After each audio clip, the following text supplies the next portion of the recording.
My name is Olivia Bennett, and the lesson I learned from a ruined dress was taught in a cramped London boutique, surrounded by silk and sequins, as I watched my cousin Rachel's face twist with glee while red wine dripped down my cream gown. It was the night of my engagement party, a moment I'd dreamed of for years, and Rachel, my closest confidant since childhood, had accidentally spilled her drink on me, her apology as fake as her smile. "Oh, Liv, I'm so clumsy," she said, her eyes gleaming with something darker than regret. For years, she'd masked her jealousy with sweetness, undermining me in ways I was too naive to see. But that night, as the stain spread and the room stared, I saw her for what she was. And when I turned her own tactics against her, exposing her petty cruelty to everyone she cared about, I didn't just salvage my night. I reclaimed my worth. I grew up in a terraced house in North London, where family was everything. Rachel and I were born 3 months apart, raised like sisters by parents who shared Sunday roasts and summer holidays. She was the bold one, loud laugh, sharp wit, always the center of attention. I was quieter, the planner, the one who made sure our adventures didn't end in disaster. "You're my anchor, Liv," she'd say, hugging me, and I'd feel needed, special. Our mums were sisters, our dads mates, and our lives were tangled together. School plays, sleepovers, secrets whispered under blankets. I thought we were unbreakable. But as we grew older, cracks appeared. I worked hard, studied business at uni, landed a marketing job at a tech startup. Rachel flitted between gigs, barista, retail, influencer with a few thousand followers. I cheered her on, shared her posts, even helped her edit photos. But every milestone I hit, graduation, promotion, meeting my fiancé James, she'd smile and say, "So proud of you, Liv," while her eyes went cold. I brushed it off, told myself I was imagining it. Family doesn't do that, right? When James proposed, I was over the moon. We planned a small engagement party at a boutique hotel in Camden, intimate but elegant, with our families and closest friends. I asked Rachel to be my maid of honor. She cried, hugged me, said it was the greatest honor. I believed her. I spent weeks planning the party, picking every detail, including my dress, cream silk, fitted, with delicate lace at the neckline. It cost half my savings, but it was perfect, a symbol of the life I was building. Rachel helped, suggesting venues, gushing over my choices. "You're going to look stunning," she said, and I thought she meant it.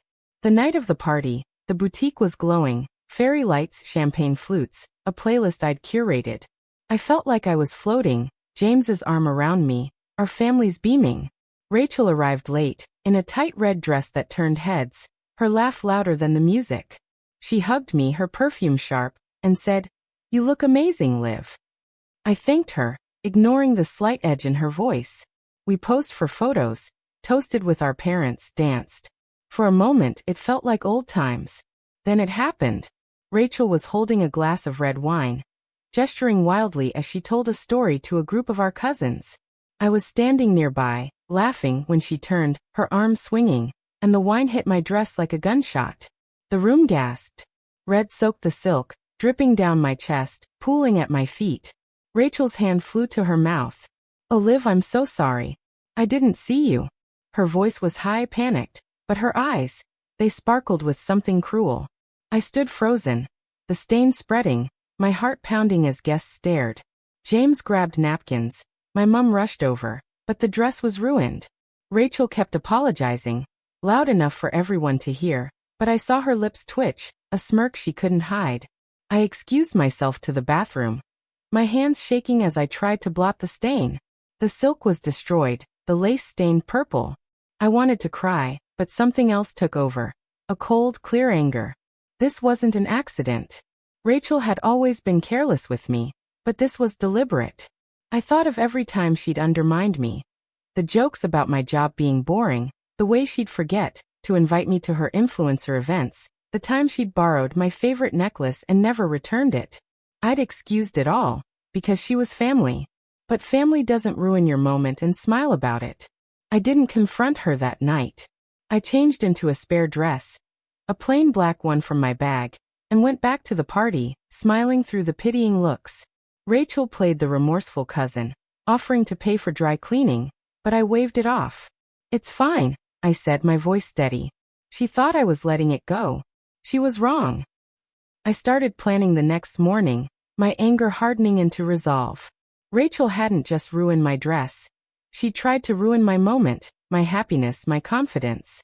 She thrived on being the star, the one everyone loved, and she couldn't stand me having my own light. I wasn't going to let her get away with it. I wanted her to face what she'd done, not in private, but in front of the family she performed for. First, I needed proof. The wine spill could be dismissed as an accident, but I knew it wasn't isolated. I went through old texts, emails, social media. Rachel's messages were littered with subtle digs. "Wow, Liv, you're so brave wearing that dress with your figure. James seems great, hope he sticks around." I found a group chat where she'd mocked my engagement ring to our cousins. "It's cute, but I'd want something bigger." I saved screenshots, building a timeline of her jealousy. I also started recording our conversations. Rachel called the next day, still playing the guilty cousin. "I feel awful about the dress, Liv," she said, her voice syrupy. "Let me make it up to you." I agreed to meet for coffee, my phone in my bag recording.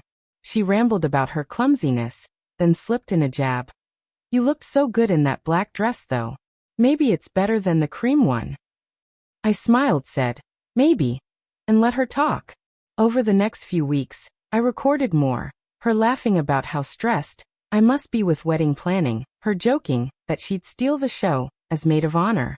Each word was a brick in my case. The hardest part was keeping up the act. Every time she hugged me, every time she called me cuz, I wanted to shove the truth in her face. But I needed her to feel safe, to keep her guard down. She thought I was still the forgiving Olivia, the one who'd brush off her cruelty. She didn't know I was done. The perfect stage was our family's annual Christmas party, hosted by my parents at their house. It was a big deal. Relatives from all over, neighbors, friends from church, all gathered to eat, drink, and show off. Rachel loved it, always dressing to impress, charming everyone with stories about her influencer life. This year, she'd be there, posing for photos, basking in attention. I'd be there too, with a different kind of gift. I spent weeks preparing. I turned my evidence into a presentation. Screenshots, texts, audio clips, even a photo of my ruined dress, the stain stark against the cream silk. I called it the cost of envy.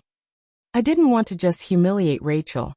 I wanted to show our family the truth about her, to strip away the charm she hid behind. I practiced my speech, keeping it calm but cutting, like a knife through her facade. I burned the presentation onto a USB drive, tested it on my laptop, made sure every slide was perfect. I also talked to our cousins quietly. Sophie, who'd been in the group chat, admitted Rachel had mocked her too, calling her basic behind her back. Tom, another cousin, said Rachel had borrowed money from him and never paid it back. Their stories made my own feel less lonely, more real. They gave me screenshots, messages, proof. "Do what you need to," Sophie said. "She's been getting away with this too long." The night before the party, I sat in my flat, the USB drive on my coffee table, picturing Rachel's face when the truth came out. I imagined her smile freezing, her eyes darting, her charm failing. It wasn't joy I felt, it was justice. She'd taken my moment, my dress, my trust. I was taking it back. The Christmas party was in full swing by the time I arrived. Lights twinkling, carols playing, the house smelling of roast and mulled wine. Rachel was the center of attention, in a glittery gold dress, laughing with our aunts, her phone out for selfies. She hugged me when I walked in, her perfume sharp. "Liv, you look so cute," she said, her tone just shy of patronizing. I smiled, said, "Thanks, Rach," and slipped into the crowd, my USB in my purse. The party always had a moment for family toasts, where people shared updates or gratitude. I told Mom I wanted to say something, claiming it was about my engagement. When Dad called me up, Rachel clapped, her smile wide, expecting a sappy speech. I stepped to the living room, where we'd set up a projector for holiday photos. I plugged in the USB, my hands steady, and turned to the crowd.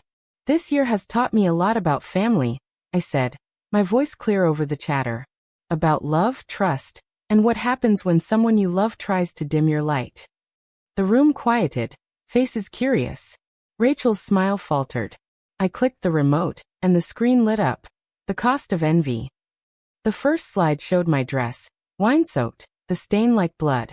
This was my engagement party, I said. Rachel spilled wine on my dress. She called it an accident, but it wasn't. I clicked again, a screenshot of her group chat message. Lev's ring is cute, but I'd want something bigger. Gasps rippled through the room. Rachel stood, her face pale. Liv, what are you doing? She hissed. I kept going. An audio clip played, her voice laughing. The black dress was better anyway. Then texts one after another, her jabs at my job, my looks, my life. Rachel spent years undermining me, I said, because she couldn't stand me having something she didn't. I showed Sophie's screenshot, Rachel calling her basic. Tom's message about the unpaid loan. The crowd was silent, aunts whispering, uncles staring. My parents looked like they'd been slapped, Mum's hand on Dad's arm. Rachel tried to interrupt, her voice shaking. This is ridiculous. You're twisting everything. But the audio kept playing, her mocking my photography, her saying I'd never make it. A cousin walked out, shaking his head. I ended with a photo of us as kids, laughing together. I loved you, Rachel, I said, looking at her. But family doesn't tear you down. I'm done letting you. I unplugged the USB and walked out, leaving the screen glowing. Rachel's sobs followed me, but I didn't look back. I drove to my flat, the city lights blurred by tears I hadn't let fall. My phone buzzed, cousins, friends, even neighbors. Sophie texted. You were incredible. Tom called. She had it coming. Mum left a voicemail, her voice broken. Lily, we need to talk. I didn't reply. I sat on my couch, the ruined dress folded in a box, and felt something new, peace. The fallout was fast. Rachel's influencer account lost followers. Our family shared the story, and her brand crumbled. She tried to spin it, posting a tearful apology about misunderstandings, but the comments were brutal. You ruined her dress? Own it, Rachel. My parents called a family meeting, but I didn't go. They're trying to understand, sending texts about misjudging me, but I'm not ready to forgive. I started focusing on my photography, booking gigs, growing my business.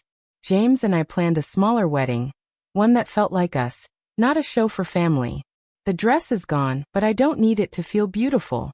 Rachel moved to Manchester, chasing a fresh start. But her posts are quieter now, her charm faded. She's not my enemy, she's just a lesson. The lesson from a ruined dress wasn't about silk or stains.